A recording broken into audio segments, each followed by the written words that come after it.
Please enjoy this, our second reissue episode. I promise the last thing on Hegel you'll hear from us for a while. We're presenting this ad-free to you. And of course, if you'd like to hear all the episodes ad-free and all the vintage episodes like the one you're about to hear, the place to look is partiallyexaminedlife.com/support. Enjoy!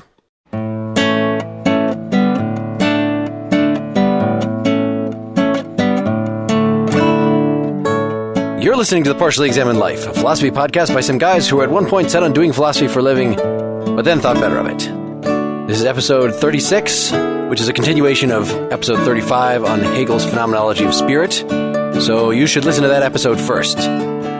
Really, listen to that episode first. We're going to skip the usual introductions and rules and all that kind of stuff because we are zipping right to chapter 4 or part B, the self-consciousness chapter, the lordship and bondage subsection.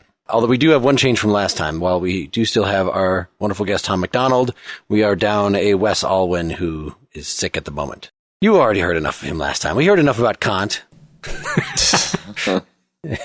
I'm starting to see Wes's Kantianism. Looking at some of his posts online, I'm starting to get the picture. We've been hearing it for 2 years. Kant is good groundwork for Hegel. It's very hard to understand Hegel without Kant. So much of it is responding to Kant. Well, since you brought it up, maybe we should start with the skepticism bit, or do you want to talk about the skepticism bit when we actually get to it? Start with lordship and bondage. Yeah. Why don't we talk about what exactly the lordship and bondage passage is supposed to be about? Okay. Since we're in the self-consciousness section of the book. Right. It was established gradually last time that we cannot have a sense of self, whatever that means exactly, without the contribution of another person. And there was a lot of disagreement on what the interim steps in the section right before this were in getting to that when we're somehow conscious of life or projecting life onto whatever the object of consciousness is or something like that.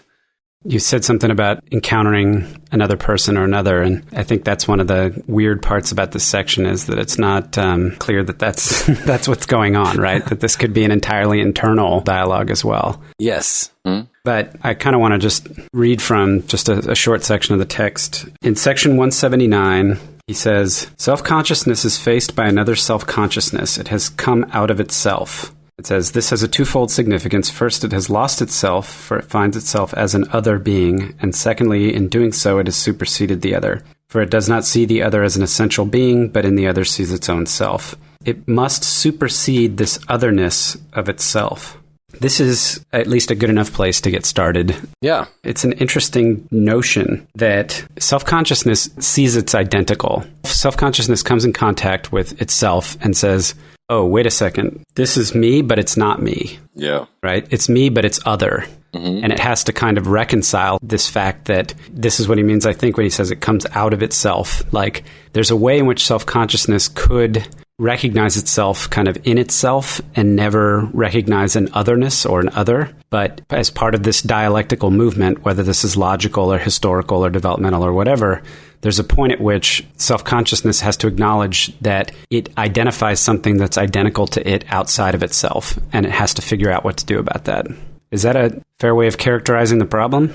Yeah, I think that's pretty good. There's an ambiguity here to say that you see something that's identical. I mean, is it really identical, token identical, or is it type identical? Thinking of this phenomenologically, which thinking of the initial development of anything phenomenologically is pretty weird, right? You can't just sit back and do that. You have to, it's very imaginative, but that's, that's what he's been doing all along. In the Stanford Encyclopedia of Philosophy, they classify this as generative historical phenomenology. I think that really what's going on, that this is kind of like intuition in a Kantian sense, where intuition is supposed to be examining the relationships maybe between concepts, but some of them like spatial concepts. So Kant and Schopenhauer say, and even we said last time, Frege even says that the only way to understand the truth of a geometrical proposition is through some sort of spatial intuition. And that is, there's something phenomenological about that. You're kind of putting yourself in the position where you're considering the concepts or the nonverbal equivalent of concepts, whatever that is.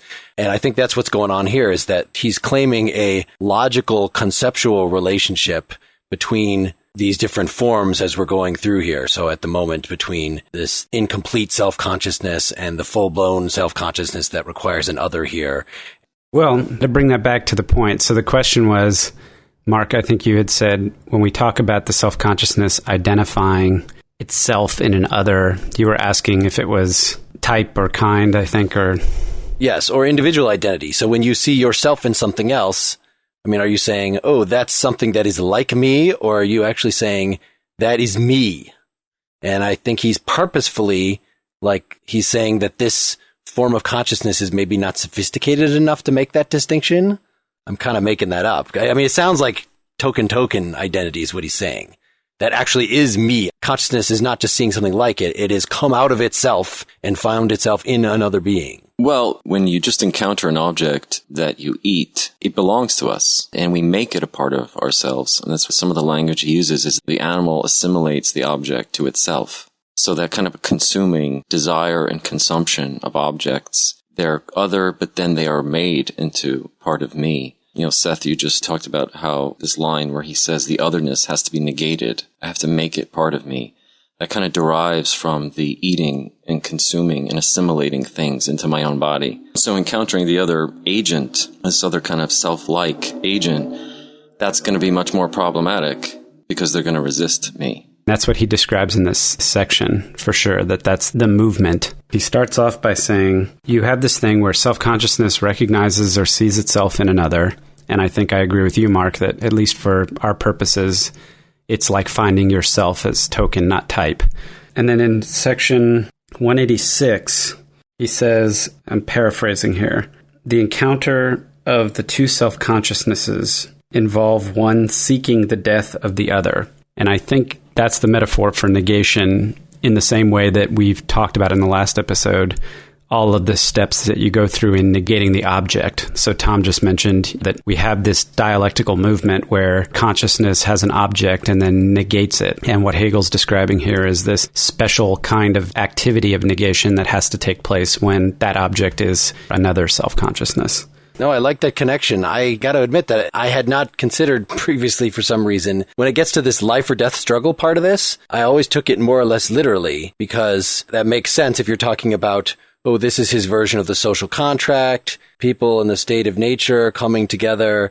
And at that point, they don't have anything else to give but their own lives. There's no property. There's no sense of self that's going to be given up. So that's what you put on the line in this sort of thing. But if you're thinking of it more as these two consciousnesses, they could even be in one head, like think multiple personality disorder.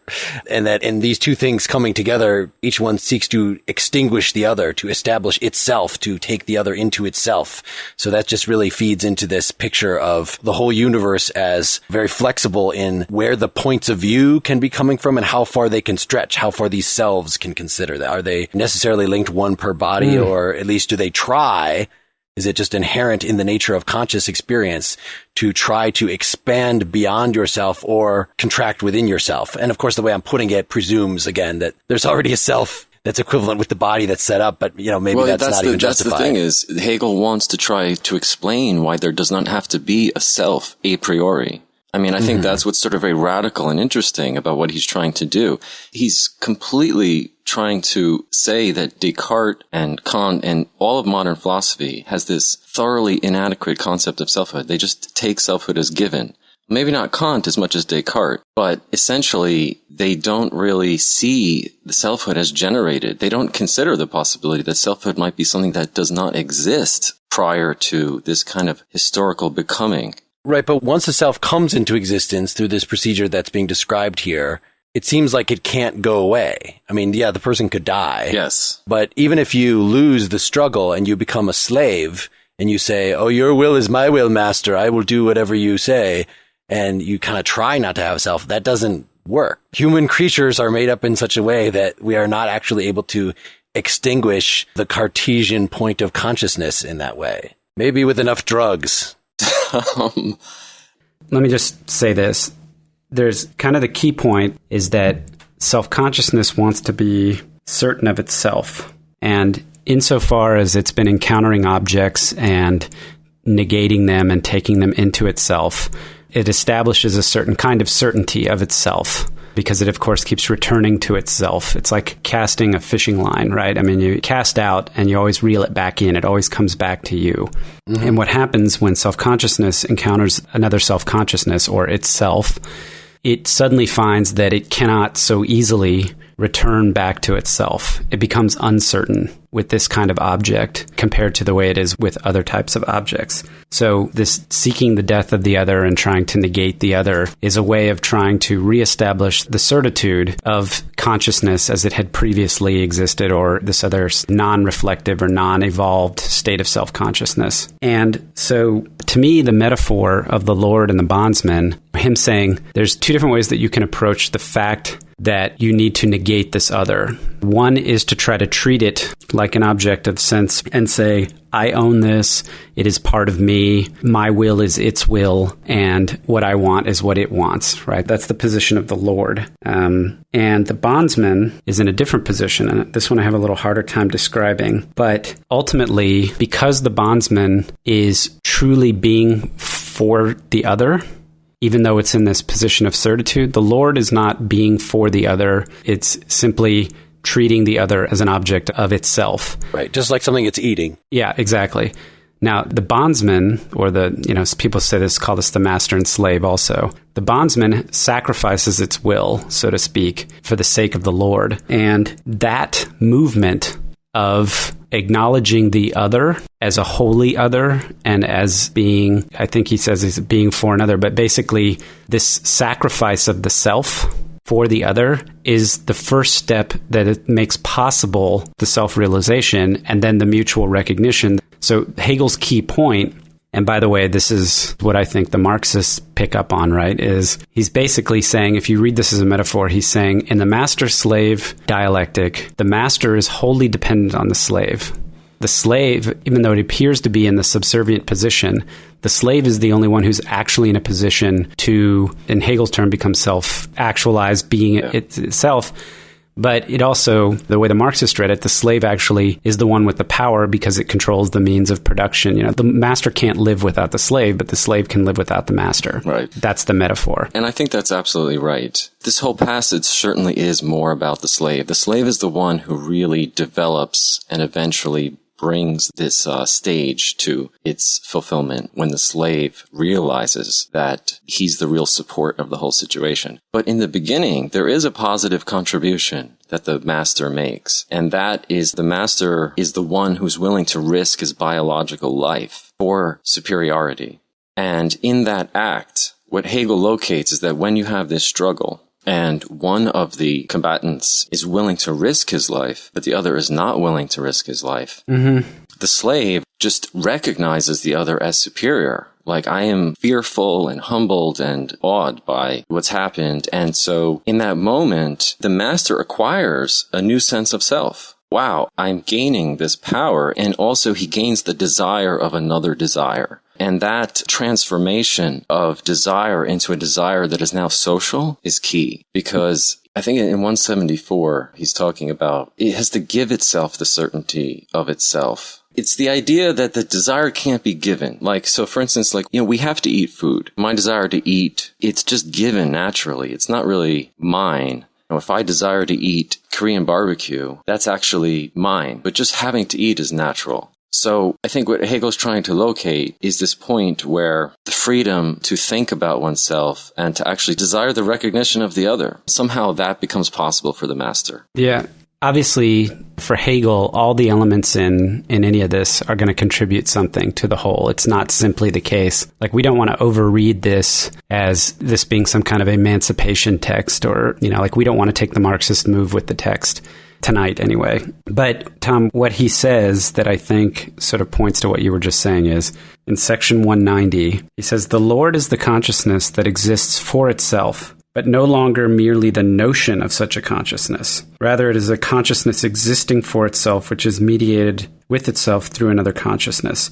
So, in other words, prior to this movement of desire for this object that is self-consciousness, another self-consciousness, there's a certain way in which consciousness has a notion of itself, but it's not actually existing for itself. It's like it's almost in a kind of eddy in the stream, circling around and around. And it's only when confronted with an other that self-consciousness is given the push or the motivation it needs to try and expand and begin to exist for itself. And that makes a certain kind of weird sense, even though this is very odd, if you imagine metaphorically that the consciousness that only has a notion of itself, that has never encountered another self-consciousness, is kind of like true solipsism. And what Hegel's saying is, what a horror, it's a state of existence where you have something that has some kind of identity and some kind of notion of self, but it's a very cheap and poor notion of self. Until you encounter something that challenges that notion of self,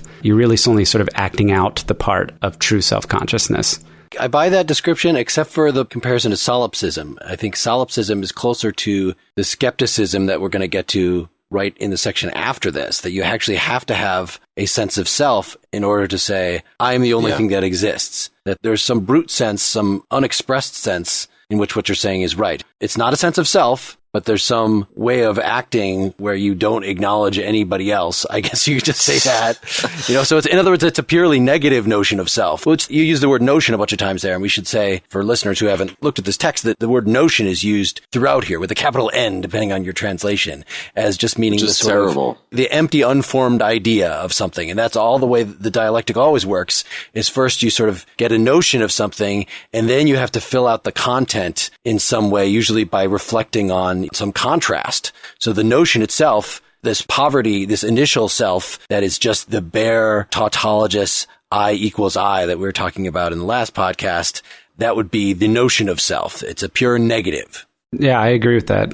And I like the image that he uses of the other person is the middle term in the relation of ourselves to ourselves. So that self-consciousness is relational, but for it to be any kind of real relationship at all, it has to go through something else. Does this echo anything with what we talked about when we talked about Kierkegaard? Kierkegaard says the self is the relation that relates to itself. Yeah, right. Which is very Hegelian. He definitely had read this, but I think he's talking about the developed self already, that there's still going to be a fluidity to it because of just this nature of the way it's put together. I'm wondering about the middle term, if what Kierkegaard did was substitute God for the other as the middle term. Yes. He tried. Well, that's actually in here in the part after this, again, the Stoicism/skepticism part. So let's bring that up again when we get there. Okay. Seth, your point about how the Marxists pick up on the servant here, where the servant is the real basis of the situation. The point I was making about the master, the contribution that the master makes. What's interesting about this is how dialectically intertwined both of these things are. Mm-hmm. Because even the Marxists will recognize when the master acquires this unnatural desire for the desire to be recognized, that's where you get human desire. And when Marxist economists look at society, they say, look, our desires are human creations, and this is different than natural desires. That's their criticism of liberal economy, that the liberal economy, we just assume that people just have their desires and preferences, and whatever they are, that's what they are. So that doesn't matter when we look at the economy. The Marxists, on the other hand, are like, wait a minute, how desires are formed really matters because society makes them. So they would recognize this moment as key. It's not giving the master credit. It's not active. It was almost a passive thing, but it did come about because the master had this strange desire that transcended a merely natural desire. Yeah, that's a great point, Tom. And to follow up on it, on the notion of desire. So for the listeners, in the text, Hegel, and we talked about this last time, Hegel uses the word desire with the translator uses a capital D. Which is always gratuitous, because German all nouns are capitalized. It is gratuitous in German, yes. But the point being that desire is kind of the movement or the motivating force that ties together consciousness and the object. So consciousness has a desire, broadly speaking, to reach out and negate or own objects. And if this desire doesn't exist, then consciousness never really is motivated to move outside of itself. Yeah. And so, metaphorically, one way to read this is to say the Lord position is not metaphorically the power position in some kind of a feudal relationship. What it is just saying is that the self-consciousness that reaches out to the other self-consciousness and tries to own it, that makes that first move, if you will, or is motivated by the movement, is in the position of the Lord. And he wants to talk about desire as being the key contribution or the key movement of the Lord in this Lord and bondsman relationship. And he contrasts that with what the bondsman contributes, which he says is work, which is, again, is something that the Marxists, I'm sure, picked up on. But the reason that's important is that the Lord desires the other and tries to negate it and own it. But that desire is never going to be fulfilled. Unlike with objects of sense perception, unlike with ideas, unlike with all other kinds of objects, the desire for the other, you will never be able to negate the other in the same way, and that desire will never be fulfilled. And what happens is the bondsman, who basically says, I will make the Lord's will my will, and begins to do work, actually creates something concrete. And that work becomes a thing which acquires permanence, and the bondsman can then eventually come to see in his work his own independence. And so what you have here is this dynamic of unfulfilled desire on the one hand, and then the realization of activity, or it's the turning from notion to existence on the other hand. And those two things together is what he means when he says they're both part of the dialectic, but it's not until self-consciousness has created something, made concrete something out of this dialectic, that it can acknowledge and sort of respect its own independence, which is the first movement towards that self-realization. When you say independence, when you think about the way that Hegel moves from calling, an idea appears and it's merely abstract, or it's merely a notion. And then through the mediating movement of the chapter, it becomes actualized. Consciousness has to learn what it really means. What does independence really mean? So the master is like the idea of independence. Yep, the notion, yep. When the master's recognized, it's like, oh, wow, I'm like this independent thing. So the notion appears. But is that actually what independence is? Is independence sitting on your butt while somebody brings you food?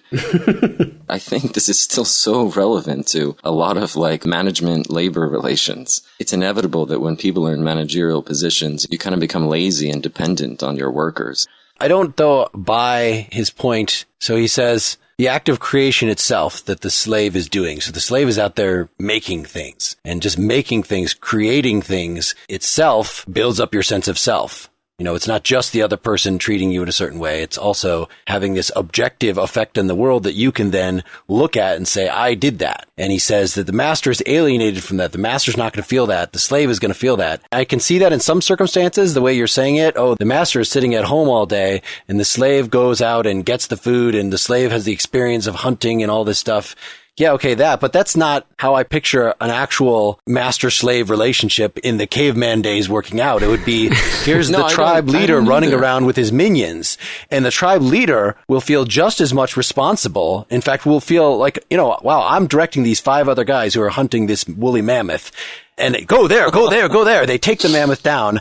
I, as the master, am going to feel like I did that because I don't give a shit about my minions. I don't even consider them people. I consider them tools. If I really consider them extensions of my body, then I consider their work to be my fulfillment. Whereas I would think that the slaves, maybe they'll feel part of the team and, we did this, but or maybe they'll just be, oh, nothing for me, master. It's all, then maybe they won't get a sense of self out of it. No, honestly, I think that's a legitimate criticism. Like I said, I'm trying to read it metaphorically as a dynamic. But if you take it the way you take it, Mark, I think you're right. That's why I have a hard time reading it that literally, is that it would fall apart if you looked at actual historical... But wait, the thing is, what Mark is saying is absolutely right. And I don't think that Hegel's argument is that simplistic. I think that it still stands, even in light of that kind of picture that Mark is putting. And I don't even think that Hegel doesn't disrespect the masterly position. Like I was saying, the master is a person who really has this sense of dignity and pride and selfhood. And that's an important thing. But the masters of history, they do have to become conservative in the sense that they need to maintain the status quo. Part of the job, once you've reached the top of the heap, no matter what you're doing, even if you're active, even if you're commanding people, you want to keep the order that is. So you're not developing in the same way that somebody on the bottom probably is. And obviously not all the people on the bottom are going to be exceptional, but some of them are going to really, there's going to be something new. And then you also have to think about the fact that the way that technology has transformed human history, technology really comes out of the labor and craft. It's the thing that really changes the human condition from natural into something that is hard to describe as natural. So the slave in the labor is really the mediator that takes humanity from nature to civilization. Yeah, these to me it's a metaphor for describing this movement or this thing that happens inside of consciousness. And just to sort of tie something a little bit together. So Tom's point is, if all you do is desire and command, but you don't actually produce and are active, then ultimately you're not going to develop. You're going to be missing out on something that makes you essentially fulfilled and complete as a human being. And Hegel is not saying that the bondsman is fulfilled and complete as a human being. All he's saying is the bondsman is put into this position of having to work and create things and be active. And it's this activity of creation or work that ultimately is necessary in order for you to truly get a sense of self. And he's saying if all you do is desire and have this unfulfilled desire, but you don't actually go out and get active and produce something in this relationship with the other or via this relationship with the other, you're not going to have what it takes to be fully realized. And let me read a couple sentences here, right? This is section 194. To begin with, servitude has the Lord for its essential reality. Hence, the truth for it is the independent consciousness that it is for itself. However, servitude is not yet aware that this truth is implicit in it. Okay? For this consciousness has been fearful, not of this or that particular thing or just at odd moments, but its whole being has been seized with dread, for it has experienced the fear of death, the absolute Lord. In this experience, it has been quite unmanned and trembled in every fiber of its being, etc., right? And then in the next section, the feeling of absolute power, both in general and in the particular form of service, is only implicitly this dissolution, and although the fear of the Lord is indeed the beginning of wisdom, consciousness is not therein aware that it is in a being for itself. Through work, however, the bondsman becomes conscious of what he truly is. In the moment which corresponds to desire, in the Lord's consciousness, that's just talking about desire, right? And he says, desire has reserved for itself pure negation of the object, but satisfaction is only fleeting because it lacks objectivity and permanence. Work, on the other hand, is desire held in check. In other words, work forms and shapes the thing. The negative relation to the object becomes its form and something permanent, and because it is precisely for the worker that the object has independence. So, referring back to the previous conversation about the other forms of dialectic with the objects of consciousness, consciousness is reaching out, it's grasping, it's desiring objects, and then it's negating them by making them part of itself. It's owning them, right? Mm-hmm. And in order to make this jump from whatever this impoverished state of being is to this next state, or at least even have the possibility, you have got to create an object or grasp an object or go after an object which has independence from you. And you have to recognize that it's independent of you. And you have to reckon with that fact. Which just means you can't negate it. It doesn't necessarily have to have independence of its own. Just even go attack a windmill with a lance. It will resist that. No, you're absolutely right. It just has to resist negation. And what I think he's saying is that the objects from the Lord's perspective don't resist negation, but he never succeeds in making them part of itself. Whereas the bondsman is able to encounter something that is truly independent and resists negation, and then suddenly say to himself or herself, oh my gosh, what's going on? This is something I cannot take into myself, that I cannot own. So the master gains this sense that what's really important is that I'm recognized. But the master can't even really be fulfilled in that. Because, like you said, if the slave completely makes themselves subservient, then the master isn't really being recognized by an autonomous other. By an equal, right. It says it has to happen both ways for it to work. It's a paradox. The master has acquired and desires this recognition of being superior, but to the degree that the slave becomes an instrument of his own will, he can't be recognized by an instrument of his own will.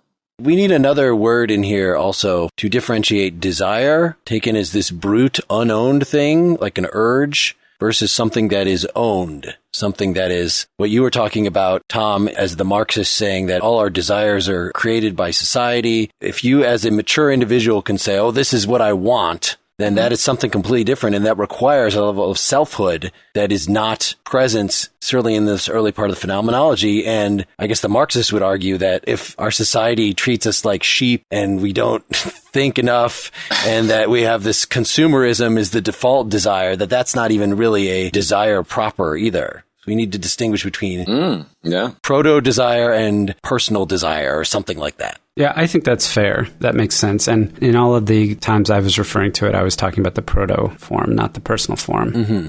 You know, it's interesting here how you get a lot of the existential themes in philosophy are kind of born here. In terms of a sense of authenticity, authentic selfhood seems to be connected to authentic desire, a desire that is not merely given to me, but something I have made. You also have a lot of the theme of death and negativity, how important it is that the slave learns limitation. Seth, like you were saying, the quote about the beginning of wisdom, it begins in the slave because the slave has learned self-limitation and negativity in terms of working and transforming nature and the objects, but also negativity in the sense that their own selfhood is limited by the master. The reason why the master doesn't develop further is because there's this lack of negativity. In 194, Hegel talks a lot about what you were mentioning, Seth, about how the slave experiences this radical fear. His whole being is shaken. The quote here is, "This consciousness was not driven with anxiety about just this or that matter, nor did it have anxiety about just this or that moment. Rather, it had anxiety about its entire essence.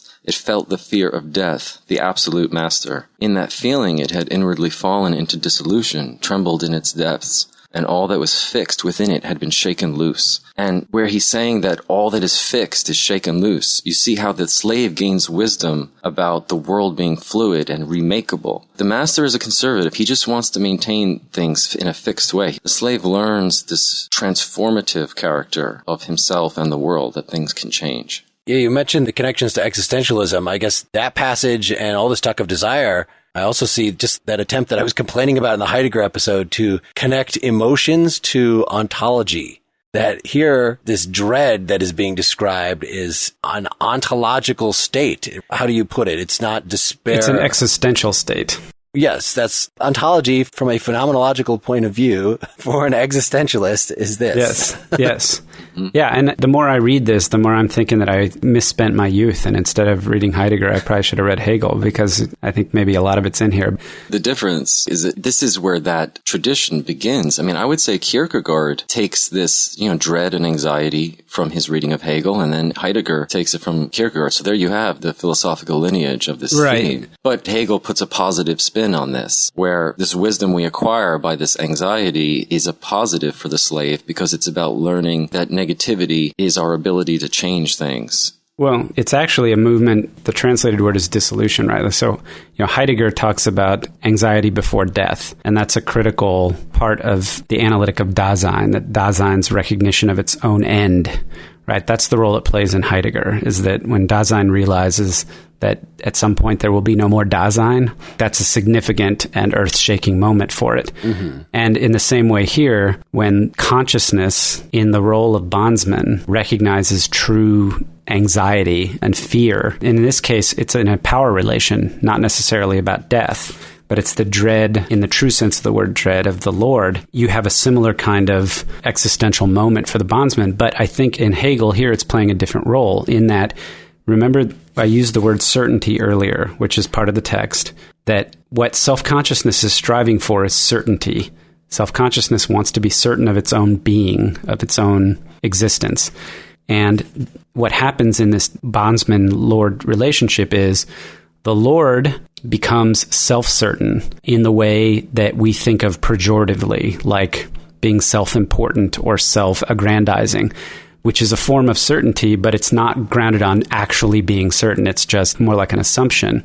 The goal is to get to certainty, and the Lord assumes it. The bondsman actually loses all certainty, like literally goes through the ringer, because the bondsman had a certain sense of self, which is completely destroyed in this moment of fear and servitude, and has to be rebuilt through work. And so that's why the bondsman has the chance at some point of recognizing its own independence and forming a solid foundation and becoming certain of itself. But it has to basically lose itself before it can gain itself. And the Lord never loses itself. Well, you could also say, though, that the Lord never loses his natural sense of self, whereas because the slave is so thoroughly negated in this way, his remade sense of self is a kind of denaturalized spiritual self. Yeah, it's a very Nietzschean reading of it, that, the master race has a sense of self to begin with. And really, it's just if you end up being debased, end up self-reflective in this way, that's sort of a disease. Whereas Hegel seems to be saying, no, the master doesn't have a sense of self, is more like an animal and is not developing all the way. I think Nietzsche is countering Hegel point for point. This is why Nietzsche is anti-philosophical in a sense. He's saying that this reflectiveness, this development of inner selfhood that comes from the slave, Nietzsche is saying this is a poison. It's resentment. I was oversimplifying Nietzsche. Even though he has this picture of the master versus the slave morality, he also thinks that this onset of self-reflectiveness that came with the slave morality becoming ascendant made us interesting. So the fact that we developed this sort of sense of self gave us the ability to create art in the way that we can, for instance, than the way that the dumb masters of old could not have dreamed. Right. That maybe makes Nietzsche a very interesting Hegelian. I think Hegel sums it up kind of nicely in section 196, which is in page 119 of the Miller translation. It says, "For this reflection, the two moments of fear and service as such are also that of a formative activity are necessary, both being at the same time in a universal mode. Without the discipline of service and obedience, fear remains at the formal stage and does not extend to the known real world of existence. Without the formative activity, fear remains inward and mute, and consciousness does not become explicitly for itself. If consciousness fashions the thing without that initial absolute fear, it is only an empty self-centered attitude, for its form or negativity is not negativity per se, and therefore its formative activity cannot give it a consciousness of itself as an essential being. If it has not experienced absolute fear, but only some lesser dread, the negative being has remained for it something external. Its substance has not been infected by it through and through. Since the entire contents of its natural consciousness have not been jeopardized, determinate being is still in principle attached to it. Having, quote, a mind of one's own is self-will, a freedom which is still enmeshed in servitude." So what we get here out of this lord and bondsman, master-slave dialectic is this need for there to be absolute dread, absolute fear, in order to create the condition of servitude and the loss of self, the complete dissolution of self, so that you can then basically begin the activity that gives some sort of concreteness to your existence. Otherwise, it's almost like you're a formal, abstract being without having gone through this reflection. You're not an individual. Yeah. You're a being in general, not being for yourself. Yep. I fear that some listeners might have lost track of the overall sequence in the chapter that we just bumbled from issue to issue through. So I want to try to give the 30-second version of it. Okay. So whatever this non-self has been doing in the early part of the self-consciousness chapter, feeling some tinge of proto-desire, whatever, at the beginning of this one, it encounters another self-consciousness or another proto-self-consciousness, another unfulfilled, abstract self-consciousness, however you want to say it, another person. And seeing, oh, there's something that's like me, or there's something that is challenging my dominion as the spectator over my entire world.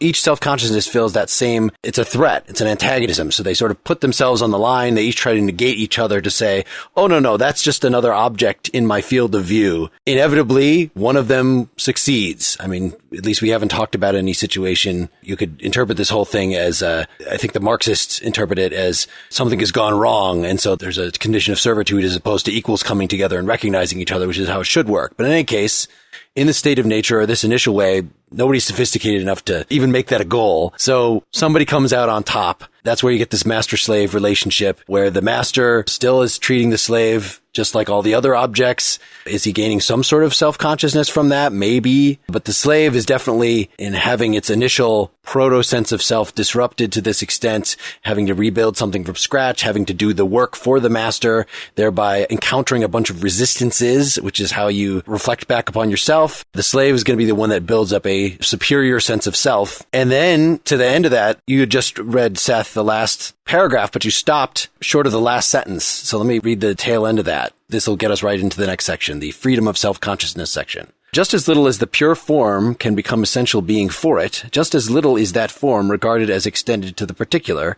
a universal formative activity, an absolute notion. Rather, it is a skill which is master over some things, but not over the universal power and the whole of objective being. We were saying the part right before that, having a mind of one's own, in quotes, is self-will, but it's a freedom which is still enmeshed in servitude. The point is, though, when you are in a condition of servitude and you're creating things, then you gain some sort of sense of control over the immediate things that you are doing. To be literal about it, I made this pot, I killed this pig, whatever. I can see myself as a causal agent because of those things that have happened. I can reflect back upon myself. Yeah. But that's very directed. It still leaves the rest of the universe, as represented here by the master, who is like the person with the power of life over death over the slave. Mm-hmm. In the next section, this sort of gets generalized. Like whether there's an actual master or not, we find ourselves in a situation where it seems like it's me against the world. And so that's what the next part is going to be about. There's section 198 to open the Stoicism part. Unless 197 has anything useful. It's a page and a half. Go ahead. He says, ever since it made its conscious appearance in the history of spirit, this freedom of self-consciousness has, as is well known, been called Stoicism.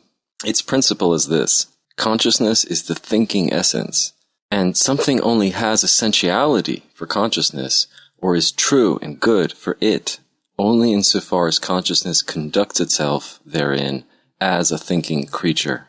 The translations are very different. It is different, Yes. yeah. Okay, so I'm reading from the Pinkard translation. Which is the online version that we have linked to, whereas Seth and I are reading from the Big Peach book. Either of those are fine. I found looking at the Pinkard translate. I've spent so much time with this one that I didn't want to depart from it, but I did glance at the Pinkard one, and it was illuminating in some ways to see how it's different. You know, and I actually have kind of revised my bias against the Miller translation. I was looking at it recently, and I actually think Findley's analysis in the back is actually really good. If you want the kind of easier reading version, the Findley analysis at the end of Miller is actually pretty good. The easier reading version. It's easy, of the most difficult book in the history of philosophy. It is. It's pretty good. But anyhow, in 198, I think it's notable that this is the first case where Hegel makes an actual reference to concrete history, because Stoicism is an actual historical philosophy, Roman philosophy. And it's really important that Epictetus was a Stoic. Epictetus was a slave. That's what the word Epictetus means slave. Oh, yeah. He didn't have another name. It's good. And then in 199, he says this consciousness is negative with regard to the relationship of mastery and servitude. And there you go. I mean, if you're Epictetus, you're not loving life as a slave. And you've developed this consciousness. So everything we talked about in the previous movement was that the slave begins to develop this sense of self. And it's an inner sense of self, because over the time from the beginning of servitude, you're shut up in yourself. You're not allowed to talk. So the slave develops this more inner kind of self-consciousness. Mm-hmm. And Stoicism is the principle that the inner is the true, and that we are free in ourself, in our thinking. There's I don't know which section it is, where he says whether you're in chains or on the throne, in your mind, you're free. Right. We can refer listeners to the recent Montaigne episode where we discussed this in regards to death and other things. But just the idea that the first thing for Epictetus, if you have a problem, is say, is this something I can control or not? It's my own thoughts, the movement of my own hands, something I have control of, then I can worry about it and try to solve the problem. If it's something that's out of my hands, then forget it. It doesn't even matter. Right? So it's the God grant me the strength to change what I can and the wisdom to accept what I can't and whatever it is. That's the modern dumbed down version of it, but it's the same thing. Right. It's interesting, though, too, that Stoicism was also the philosophy of Marcus Aurelius, who was the emperor. The emperor is not so happy himself. He's got a lot of duties, and it's a very formal situation. He's not all that thrilled about it. And because he's a wise person, he's not even crazy about the situation that there are slaves. He's just like, you know what? This is just the way the world is. As long as we can find happiness in our thoughts, as long as we can align with reason in our inner world, that's what really matters. Okay. You skipped over 197, but I think there is a little section in there that's worth calling out about the subject, because he's distinguishing between, when we talked about last episode, the immediacy of sense perception and the immediacy of notions and force and the understanding. So these objects for consciousness have this immediacy for it. And he's trying to distinguish, he's talking about thinking, and he says, we are in the presence of self-consciousness in a new shape, a consciousness which is aware of itself as an essential being, a being which thinks, or is a free self-consciousness. For to think does not mean to be an abstract I, but an I which has at the same time the significance of intrinsic being. Blah, blah, blah. He says, for in thinking, the object does not present itself in picture thoughts, but in notions. And then a little further down, he says, in thinking, I am free.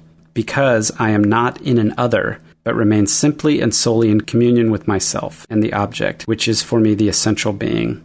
The object is now thought itself. That's what makes possible the fact that this is now this independent thought, because thought is its own object. So it frees itself from the outer world in that sense. Which makes it very frustrating, the fact that Hegel is so vague about what the overall entities that are involved here are, because if I want to give a real explanation of that, I want to say that we can only have private thoughts after we have the public, because of course private thoughts occur in language. And if you're having sort of non-linguistic thoughts, you can't reflect on them. You can't make them an object in the same way. Absolutely. I mean, maybe you could make your own desire an object, but like we were saying before, that's not even identifying it as you, whereas to make your own thoughts an object is to identify them as your thoughts, unless you're having some sort of mental breakdown and you have a voice in your head that says, kill, kill, kill. Maybe, you can make that an object without identifying it with yourself. But ordinarily, like what we think of as thinking involves some sort of self-consciousness, which in turn requires the linguistic. Accounting for that is characteristic of being like a reader of the book. And that's Hegel's point of view too. We see that this consciousness that Stoicism has is actually derived from the previous movement, but consciousness itself doesn't see that. That's the shape of Hegel's own text, is that at all of these points, consciousness doesn't really understand that what it thinks is conditioned. He uses these terms like, in the experience, the truth of the experience vanishes. Right. In other words, in the experience, the truth of the experience vanishes means we don't understand our own experience in the way that we would if we analyzed it, right? There's a strong, I think, parallel to Descartes here. When he says in 197, to think does not mean to think as an abstract I, but as an I which at the same time signifies being in itself. This anticipates Descartes. I would say that Descartes is a higher form of Stoicism. Yeah, except that Descartes eventually realizes that the contents of his consciousness have to be objective. They have to be derived from some outside source as well. His notion of God is so perfect that he could not have possibly thought it up. It has to have come from God. Well, at least maybe that's just an exception. I'm not going to allow a discussion about Descartes' proof for the existence of God to take place. The reason that I brought that up is because when you were saying that, Tom, it actually made me just think of the Frege episode that we just had. Frege says that the contents of our thoughts are in fact public. Not that other people can see them, but just that if I'm thinking a thought and you're thinking about the same proposition that I'm thinking about, then we are thinking, in Frege's term, the same thought. Whereas we intuitively don't like that. We say, no, my thoughts are private, but everything that passes through your mind, the words that pass through your mind are all public things. And this is what Hegel is saying, that we as the self-consciousness being described here don't understand that, but we as observers can see, yes, okay, that's what's being missed. The Stoics did have this idea of the logos. Reason was kind of like God. The universe is rational, and they kind of worship that. It's like, as long as you're in tune with the logos, then you're cool and you can be free. But you can only access that through your mind. I read it slightly differently, I think. So you have these stages of consciousness. There's the 3 stages of consciousness, 3 different objects of consciousness that have an immediacy to them, but they have a character that requires negation. So the consciousness recognizes them as kind of other, negates them, and then realizes and brings them into themselves. Then it encounters this 4th type, which is a special type that it cannot negate or at least overcome in the same way that it does these other objects. And it comes to this realization about itself, like it's the movement. The other self-consciousness is what generates activity and true existence for consciousness. We haven't even used the word human being at this point. Hegel at this point says, now that the self-consciousness has reached this level of awareness, which is not yet full self-awareness, but it's more than it had before, then it begins to see itself as something that thinks, because it's for the first time, it is certain of its own independence, that it can take as an object something that is wholly within itself. So think about that for a second. Up until you go through the Lord Bondsman reflection, all the objects you take are quote-unquote outside of yourself, and what you do is internalize them, so to speak. And then you reach this point where you have a certain kind of certainty about your own independence as a being, and then you suddenly are able to acknowledge these things called thoughts. And you say, wow, here's an object that I don't need to negate because it is not outside myself. And he says basically that key about Stoicism was it was the first movement, the first philosophical movement, or the first unfolding, of the history of spirit or whatever, that acknowledged consciousness is a being that thinks. It's the historical origin of the substance that thinks, or a thinking substance, as being essentially what consciousness is. That's kind of an interesting move on Hegel's part, but I also think it's an interesting move in identifying it in Stoicism, and it's an interesting move in saying that you have to establish a certain amount of, like you said, Mark, the social or the external in order to come to a recognition of the internal. Mm-hmm.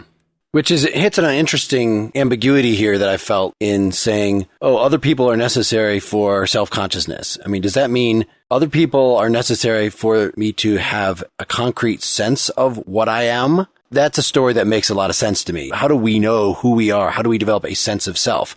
Well, because people treat us in certain ways. Your parents treat you in certain ways. They put you in certain roles. You're now a student, and then eventually you're able to turn that around and not just be who other people tell you you are, but be yourself, be an authentic self. So there's a story that makes sense. But Hegel seems to be, even though that certainly comes out of Hegel's account, saying something much more fundamental, that we just don't even have self-consciousness at all. Not substantial self-consciousness where I say I am a father and an American and that kind of role stuff, but self-consciousness at all. You don't have thinking where you identify those thoughts as yours. You don't even have that without somebody else. You said before about how we have this sense of self and it doesn't seem we can lose it. Right. So that's an interesting thing about the text. He's talking here about origins, and there's a lot of debate about whether this movement has to take place for everyone. Do you have to go through these things? Or is it now that we are this more evolved society, we have this solid sense of selfhood and we don't have to experience these things again?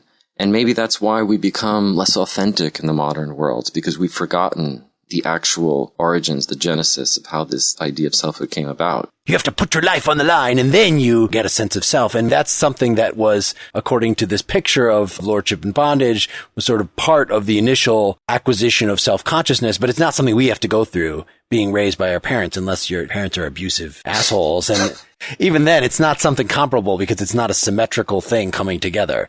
As an infant, you're just defenseless. It's not comparable to what's being described here. But that's also another interesting way of talking about this text, because you could think of the master-slave relationship as the child-parent relationship. That is an analogy that people do apply to this text fruitfully. I want to come back to that point because I actually have a side note. I was going to ask if there were other metaphors besides lord and bondsman that would be appropriate. And husband-wife. There's a tradition of feminist readings that read the master-slave passage as the domestication of woman. Okay. That's right. The men remain unthinking brutes while the women develop a rich self-consciousness. And if only then all the men would die off, then the women could... Anyway, that's sort of the what happens in this book, Herland, that I read as a perspective thing for our feminism topic that we'll have a couple episodes from now. And you'll be able to tie it back to Hegel, so that's fantastic. Let's at least talk to the Stoicism and skepticism. Yeah, right. I'm going to do a quick summary. I'm just going to kind of call out the 2 points, and then there's a whole thing about unhappy conscious. So bring us up to what's wrong with Stoicism. As I mentioned, he says, Stoicism is the first place where we identify consciousness as a being that thinks. Stoicism has a sense of freedom about it, that it's freedom of self-consciousness. And what he says is, but the truth is, it's only a freedom of thought. It's not true freedom, like freedom in reality. It's the freedom that comes with focusing on things that are completely within your control, like inside yourself or part of yourself. And he says this becomes contentless and tedious. I put that in quotes because I thought that was funny. But that the idea that freedom of thought is ultimately going to be unsatisfying. It's the freedom to have thoughts, and the freedom to think is just simply the freedom to sort of spin on your own axis, if you will. Yeah. I like taking that literally, that if you can have thoughts, but as long as you are denying that the outside world sort of matters, which is what the Stoic does. It says, if it's not something I can control, then screw it. I will just float like the leaf on the river, or whatever your favorite metaphor there is. Right. That means your thoughts aren't actually pointed at anything out in the world. The way Frege, remember, says, your thoughts actually grab a hold, the point of things that are objectively out in the world, whatever objective means here, according to our experience of it. And if you're denying that, then your thoughts are empty. They're not going to be fulfilling.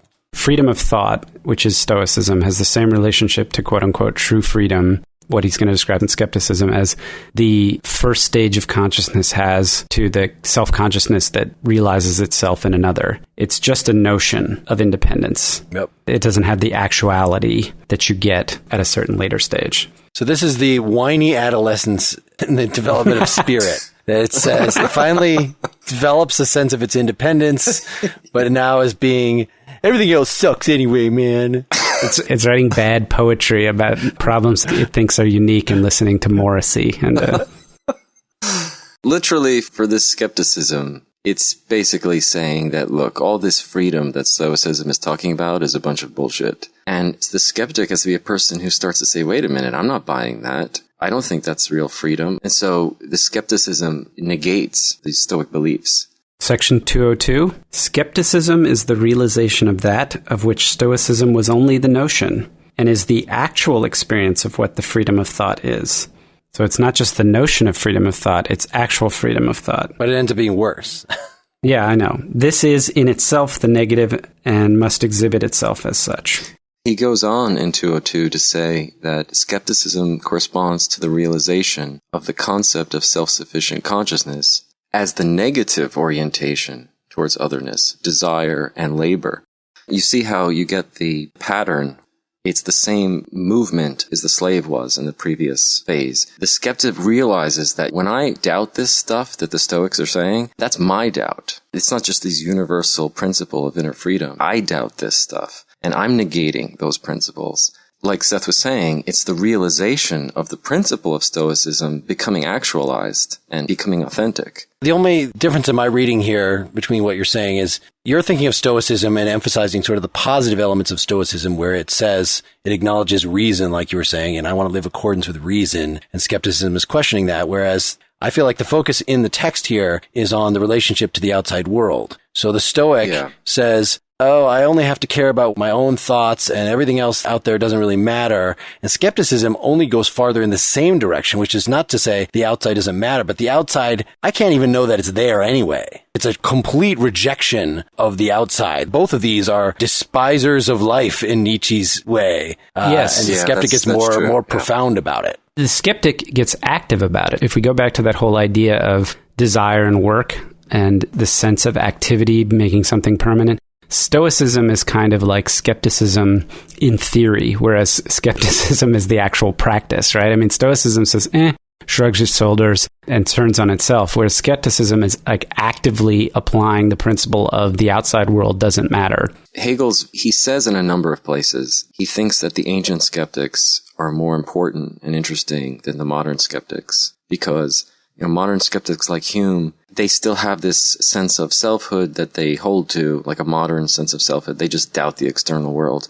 Whereas the ancient skeptics, like Pyrrhonian skeptics, were much more radical. And I'm not really familiar with Pyrrhonian skepticism. So I don't know if either of you guys are to speak to. Well, I can say a little bit about, in fact, this points at the difference. So we just had the Montaigne episode where we talked about this quite a bit. But the difference between Montaigne and the ancient skeptics that he was writing about is that Montaigne believed in the Christian God. Whereas the Pyrrhonian skeptics would say, we have no idea about any of that kind of stuff. Whereas Montaigne says, oh, lucky we have revelation, which tells us there is an absolute out there. But our faculties are so pathetic that we really can't ever get at that absolute. And so we just shouldn't even really try.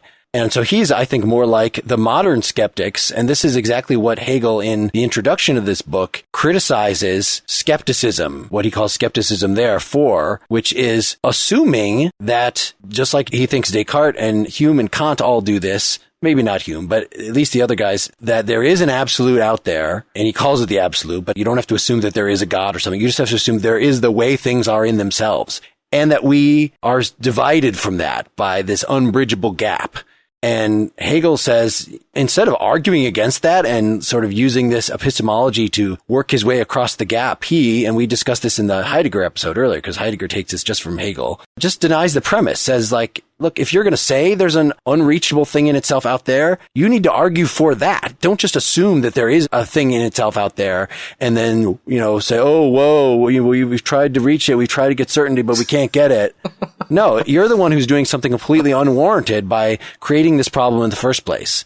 So the Pyrrhonian skeptic is going to be less objectionable than that, really. I mean, it's denying the outside world, but it's not saying, oh, there really is an outside world, we just can't know it, or something like that. What Hegel thinks is good about the skeptics is the negativity, because it's the negation of negation that Hegel sees. He's saying, look, negativity is the recognition that we should never recognize anything fixed as the ultimate thing. I had a really hard time understanding, I think I got what he was saying about why Stoicism is flawed and how skepticism is but I had a hard time with understanding the criticism of skepticism. So can I try to talk through it real quick? Yeah, this is like 206. Is that where you are? Exactly, 206. So if Stoicism is this false freedom of thought, or the notion of freedom of thought, skepticism, which makes this freedom of thought a reality by actually doing the negating of the external world, or doing the negating of otherness in general. Skepticism negates otherness, but to account for the fact that it had to do the negation of this otherness to begin with, it sort of has to fill the void with itself. It sort of says, oh, there's this world of objects that I think of as independent, but then I negate that and say, actually, they're not independent. I'm going to deny that they have any even sort of existence. But to account for the fact that I thought there was this world to begin with, I have to fill them with my own existence. The whole external world is me. The world of appearances. The world of appearances, sure, whatever you... Which is all there is, right. Right. He says, what happens is, this is 206, skepticism, consciousness truly experiences itself as internally contradictory. From this experience emerges as a new form of consciousness which brings together the two thoughts which skepticism holds apart. So you're moving into the unhappy consciousness. Well, I'm just trying to understand what's wrong with skepticism from Hegel's point of view. What would make you jump to the next one? Yeah. He likes it because it does a negation, right? That's a good thing, that it's an active negation of something. But the problem is that it ends up in some kind of a state that's not cool. The state it ends up in is what he describes as unhappy consciousness, but basically my reading of that is that unhappy consciousness is just simply that skepticism essentially forces consciousness to split itself. It creates a duality that it has to reconcile. Let me read the second paragraph of 206, which might be as coherent as this translation gets at any point. In Stoicism, self-consciousness is the simple freedom of itself. In skepticism, this freedom becomes reality, negates the other side of determinate existence, but really duplicates itself, and now knows itself to be a duality. Consequently, the duplication, which formerly was divided between two individuals, the lord and bondsman, is now lodged in one. The duplication of self-consciousness within itself, which is essential in the notion of spirit, is thus here before us, but not yet in its unity. The unhappy consciousness is the consciousness of self as dual-natured, merely contradictory being. I think I have two readings for it. Let me throw them out at you. I'm excited. One of them is that you say there are all these appearances of things, but there's no way we could know if there's anything behind them or not. But still, it's not like I can personally control the appearances. Like, that's just the way they appear. So if I take the skeptical turn, then I have the thing that the Stoic said was freedom. I've got my own individual judgment that's the observer. But then I also have what I'm saying is a part of me, because this really comes down to solipsism, right? I am the world. I can't know anything beyond my own consciousness, but there's still the subject-object polarity in there. So in that sense, you're divided from yourself, right? You've got the world of appearances is also you. So that's one of them.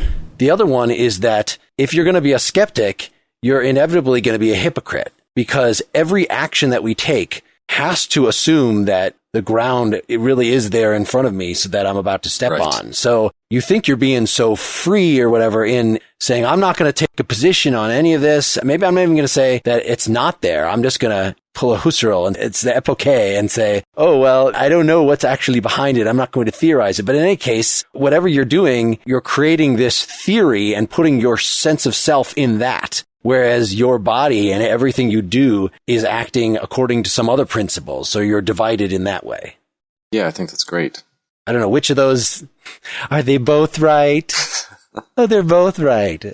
I don't know. Neither of them really fits exactly. Neither of them makes the two self-consciousnesses that have been created here mirrors of each other in a way that is comparable to the beginning of this chapter where two self-consciousnesses came together, because it seems like structurally that's what Hegel's trying to do, is reverse that step in a certain way. Now I've gotten a sense of self, but now I reflect it outward in the same way that I got my sense of self from this outward reflection of another person. The transition to unhappy consciousness, I think, has to be noted that there's sort of a model of Christianity. He's clearly is alluding to medieval Christianity and the unhappy consciousness. It's this idea that God comes in as this mediator between this kind of contradicted sense of selfhood. The skepticism about the world becomes this idea that the world is evil and the only thing that's real is God. And that's sort of the thing that he's getting at in unhappy consciousness. So I don't know if one of you guys can help bring us up to that. Can we just read 207, just right after Seth had stopped? Number 207, this unhappy, inwardly disrupted consciousness, since its essentially contradictory nature is for it a single consciousness. So in other words, maybe what I was just objecting to, that, it's not two self-consciousnesses looking at each other. It doesn't need to be that, because it says right here, it's in a single consciousness, must forever have present in the one consciousness the other also. And thus it is driven out of each in turn in the very moment when it imagines it has successfully attained to a peaceful unity with the other. So inward conflict here. The critical point here is that you have this struggle where you have a single consciousness that has two parts that don't realize that they're part of the same unity. Mm-hmm.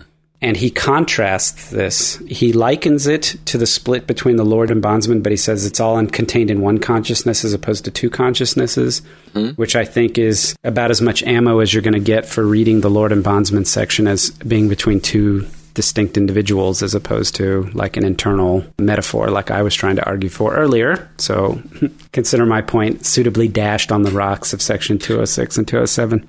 All this stuff about the changeable, everything that comes after this is about the fact that this is the critical next movement for consciousness, that whatever step it needs to take, it splits and it has this duality that it has to reconcile with unity. If one of the consciousnesses is to win, if radical doubt triumphs over the external world or some sort of realism about the world triumphs over the skeptical self, you'll ultimately have defeat because that's not really what the right answer is. It needs to be mediated, as you mentioned, Tom, but you have to let the tension be there in order for the mediation to be able to take place at some point. Right. So the Stoicism and skepticism, the idea is that they're both internalized in a single consciousness that is now aware that it holds this conflicting views. And I sort of read that, like in 209, he says there's a struggle against an enemy. It says it's not aware. They're both in the same consciousness, but it is not as yet explicitly aware that this is its essential nature or that it is the unity of both. So no, the unhappy consciousness stage is not being aware of your being conflicted. It's a matter of you having these conflicted things within you, and you don't have enough sense of self to realize that these are both you. You, in fact, externalize one of them. You say one of them is the big, bad, unchangeable world. That's a very short step from Stoicism, which says, my thoughts are what I can control. Everything else I don't care about, to skepticism. Everything else, in fact, is not even there, or I can't know anything about it. To the unhappy consciousness, which is saying, everything out there is an unchangeable thing that I can't do anything about. And in fact, it is essential, whereas I am changeable and inessential. And so having low self-esteem, whereas this is just internalizing the master. This is feeling the sting of the superego upon you and seeing it as God or as the universe all stacked up against you.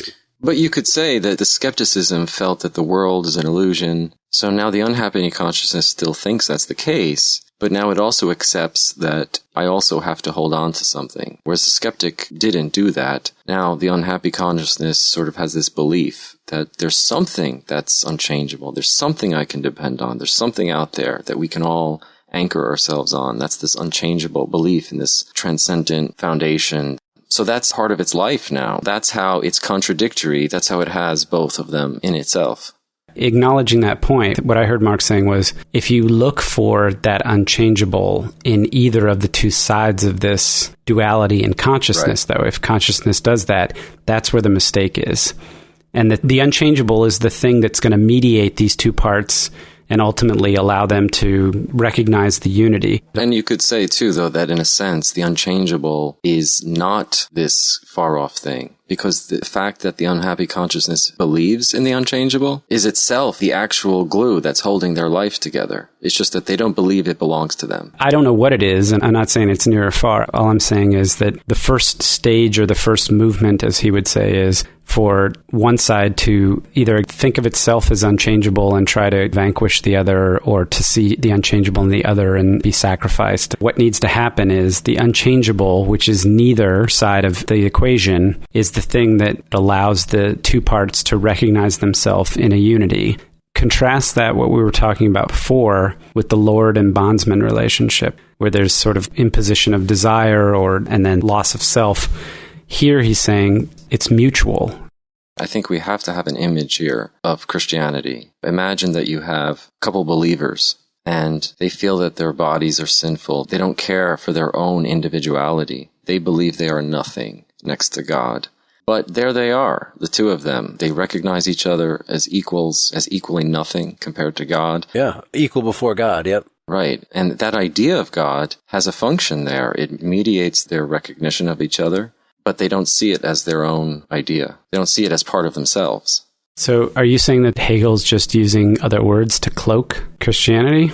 Findlay, in the back of the Miller book, says this outright, that there's a lot to suggest that Hegel is modeling this passage on medieval Christianity. Solomon says that too. The problem here is that they don't acknowledge individuality. They think that individuality is nothing, whereas this universal thing is what's the real substance. So in 210, Hegel says, in this movement, consciousness experiences emergence of individuality in the unchangeable and the emergence of the unchangeable in individuality. So we have here the individual is nothing, the universal is everything. How do we get past this kind of belief? If you go down this Christian reading, Jesus Christ is the flesh and blood, concrete individual, where the universal becomes an individual just like us, who is negated and dies. And his individuality is like a natural individuality that is like nothing because it bleeds and dies. When the unchangeable becomes an individual, when it moves from universal to individual, it gives the unhappy consciousness something that helps it to move towards reconciling this conflict between the universal and the individual. That certainly gives us a lot of food for thought about thinking about what Nietzsche thought of Hegel, for sure.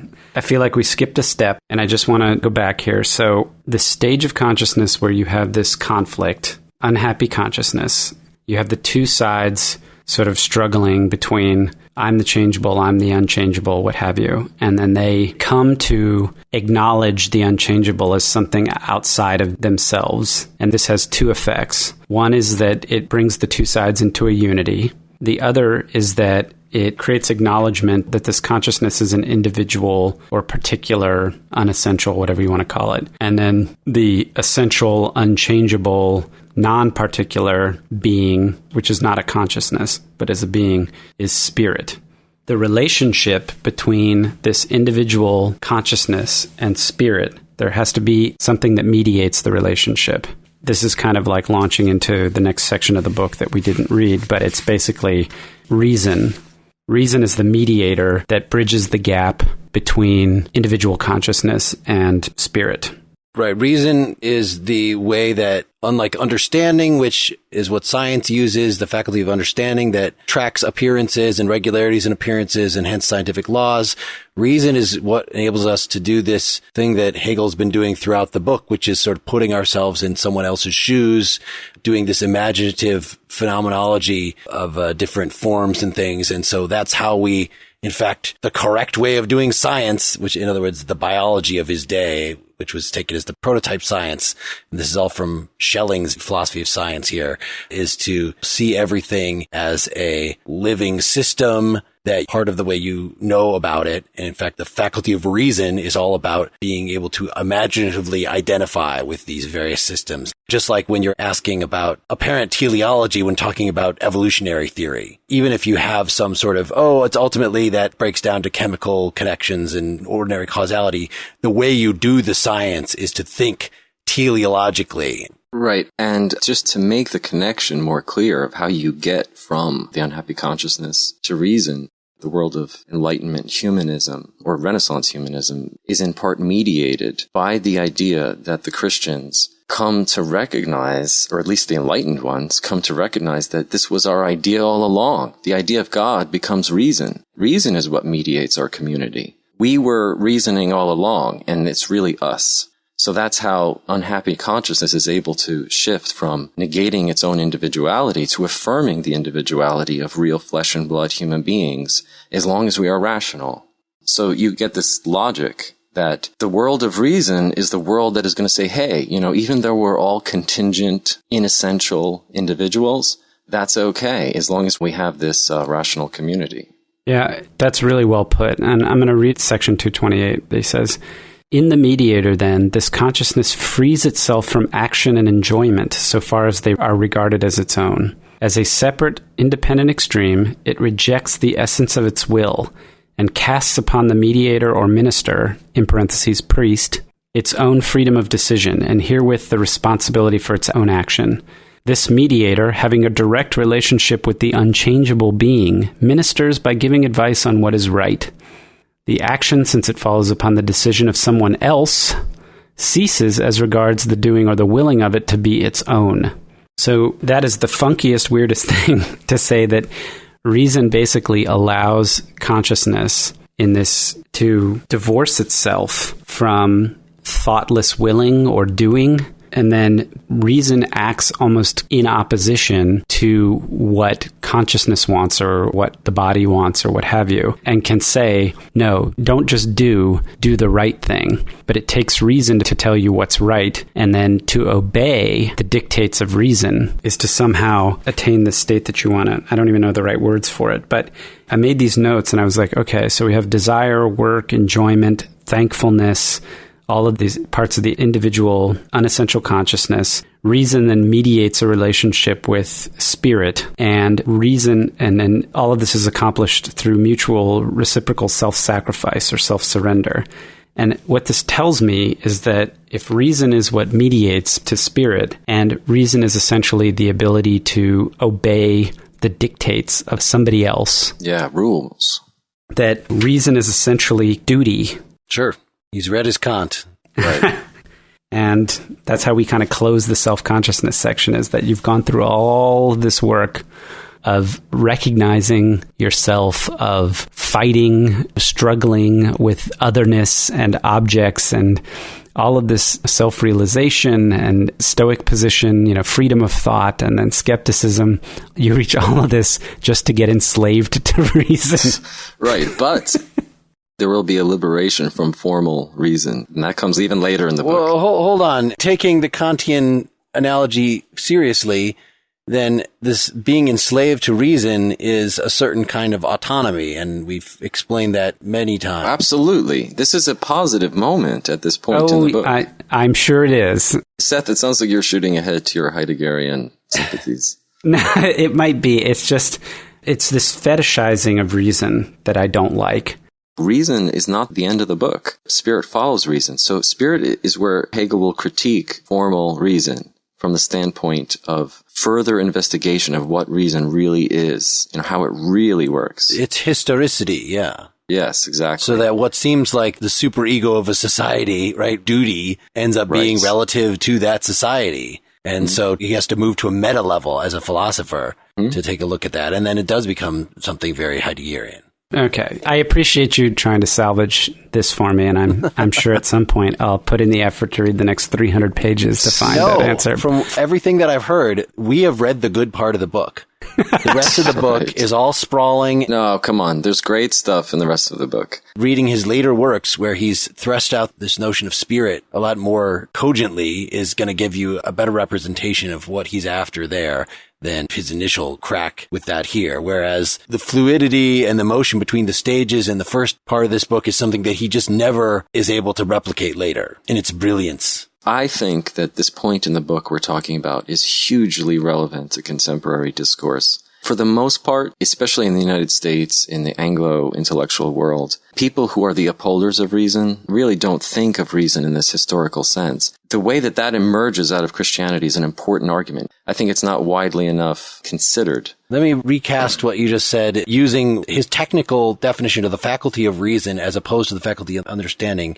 is all tied to this being able to apprehend other things that you're studying, whether they be other people or natural systems or whatever, as organisms, that comes out of Christianity or out of religion. It doesn't have to be Christianity specifically. From skepticism of denying that we can know anything about anything, or stoicism and saying all that stuff out there doesn't matter, we move into a phase where we say what's out there does matter, in fact, is unchanging. And then we personify it, that we use piss poor science. And this would work for any religion, whether you say, oh, all of nature is a dude that's looking at me and judging me, or you take a more Shintoistic, pantheistic, there are spirits and everything.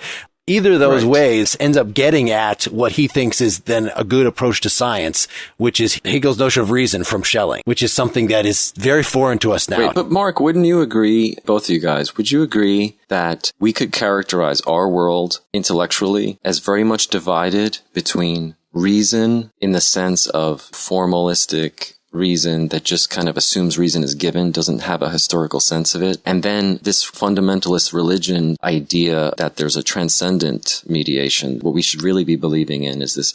So we have formalism and a very technical idea of what reason is on one hand. And on the other hand, we have fundamentalist craziness.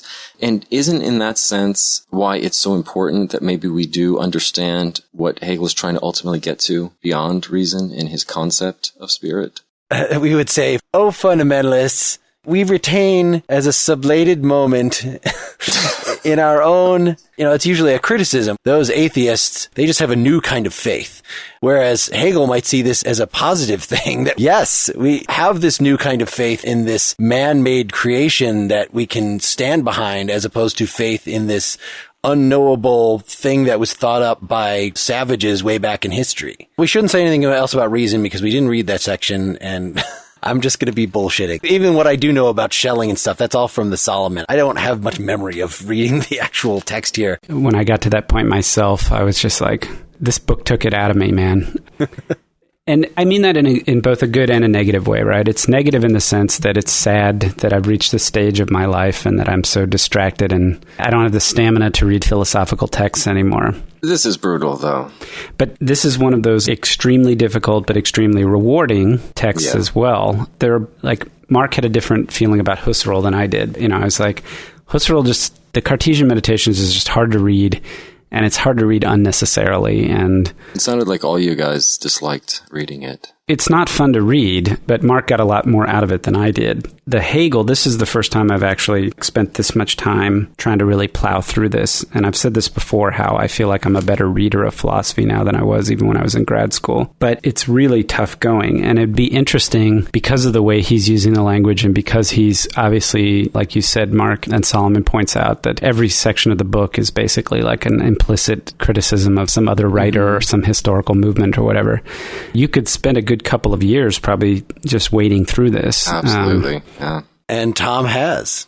That's right. I've wasted half my life. Actually, Derrida says this thing that life negates itself in literature so that it may survive better. It's a little ambiguous there about surviving better, but I think the idea that we negate ourselves just in studying these texts is that life negates itself in studying text is kind of an interesting poetic point that he makes. But if you just listen to a podcast about the text, you don't negate yourself at all. You can still you could be jogging. You could be. All you have is the notion of negation. If you listen to us talking about this, all you have is the notion. You need to. And I'll end on that point and say, this one's worth the effort. This one is worth, I think, spending a little time on for people who are looking for a challenge. And I would have to say also have some background in philosophy, because this is not one I would start off with. Well, and you can also read Findlay, his analysis in the back. It's Hegel Light. That is the foreword of the actual Peach edition of Phenomenology of Spirit. It's not buying a secondary source. It's right there in the same volume. yes. The guy who wrote the foreword to that edition does a very nice job of kind of bringing it all together. I'm just saying that I'm kind of proud of us. I thought we did a pretty good job. Obviously, thanks to Tom for his vast expertise and insight into the book. And for endlessly taking us off track so we couldn't get through more than one paragraph in an hour. No, I think that it was really good. I really appreciate, I think, you guys have excellent, although you tried to make for the listeners that you don't need a lot of background, but the fact that you guys are reading tons of this stuff is what makes these conversations good. So I appreciate it as a listener. And I actually do jog while I'm listening to your podcast. Well, that's very healthy and nice of you. Thanks for saying that. Yes. Hey, sort of as my closing, I want to share comparable to Seth, my experience reading this. So when I got serious about this, like I said last time, this was one of the first philosophy texts I was exposed to in undergrad. And it ended up being a major influence, like the major influence on what became my undergrad honors thesis, which then was later adapted and became, in a much modified way, my prospectus for my PhD that I was going to write that on. I mean, it was just all this analysis of consciousness stuff. But specifically in the undergrad thesis had to do with this shifting of identities and how that related to ethics. So when I hit graduate school and I had just finished a seminar where we just went through Kant's Critique of Pure Reason, and I got like, wow, I could actually read whole big books like this. And they didn't have a Hegel's phenomenology class. So I did it as an independent study under Robert Solomon, which just meant I turned occasional things into him.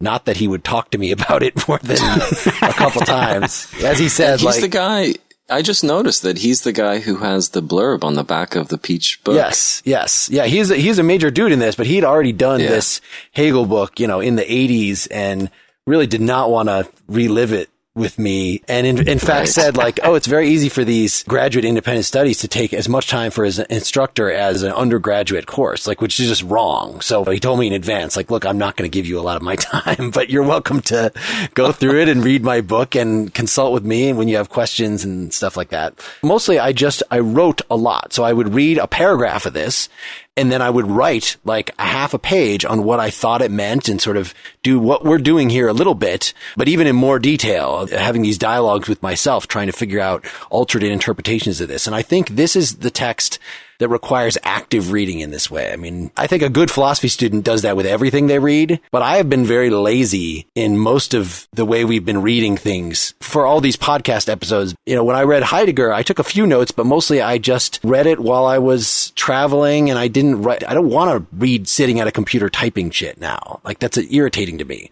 So I didn't even do that with the Hegel this time. I did that for about the first 2 or 3 sections of the self-consciousness. So like a total of a couple pages. And that was it. And I know, like, to really even get the mastery that I had of this material before, I would have to do that with this entire thing, because there's so many nuances of what's going on here.